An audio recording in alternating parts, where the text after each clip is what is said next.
And now Benson Amadi walked to the hospital after a robbery attack to get stitches for a head wound he suffered during a violent attack. Little did he know that the unfortunate incident was a blessing in disguise. Doctors at the facilities will discover a 3-centimetre tumour hidden in the most delicate region of his brain.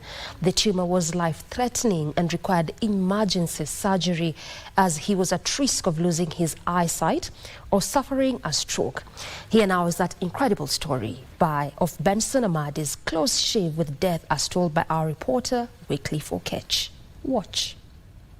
10th of December 2024, Benson Amadi, a civil servant, was accosted by robbers on his way home from work. Jamaa alizingira, walikuwa na motorbike. Sasa mtu amekupita na motorbike hivi ujui kitu inafanyika unaona shuka. The next thing I knew, nimeloa damu kabisa. It was around 9 p.m.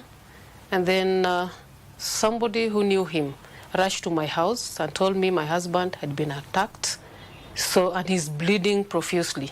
So I rushed to the scene, rushed him to Avenue. Days after he received treatment and stitches on his wound, he would begin to experience episodes of headache and migraines that prompted him to return to the hospital.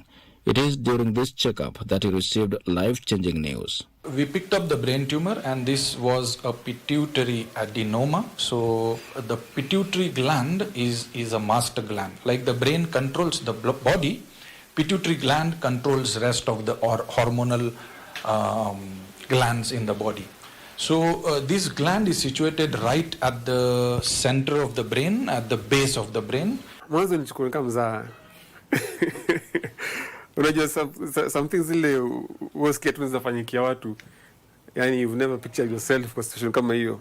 We were very shocked and we were very much, we were worried about it. The tumor had to be removed immediately, with doctors warning it could cost him his eyesight or suffer a stroke. Dr. Tanay Shalapurkar, a consultant neurosurgeon at a private health facility in Kisumu, recommended a transnasal endoscopic procedure as opposed to the traditional open-head surgery.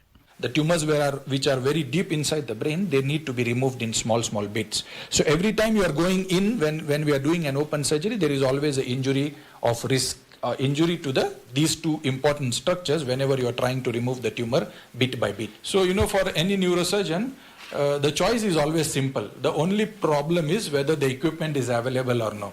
This required slightly over 700,000 shillings. Fortunately for Benson, 3/4 of the cost was covered by the Social Health Authority, SHA.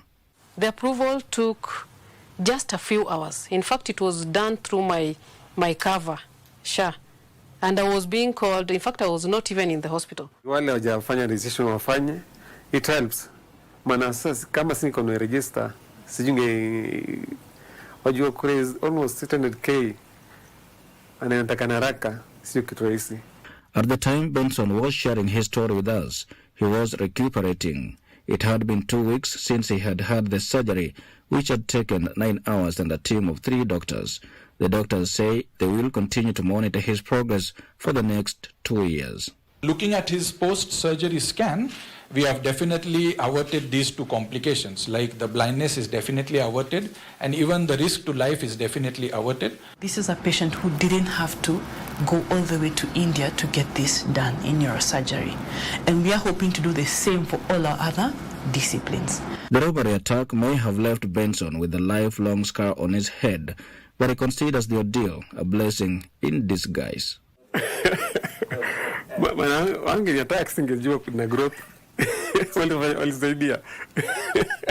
Benson's close shave with death serves as a reminder to always seek medical assistance when symptoms persist.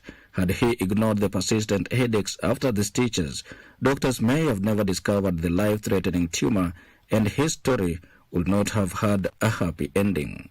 For Channel 1 from Kisumu County, I am Wycliffe Oketch.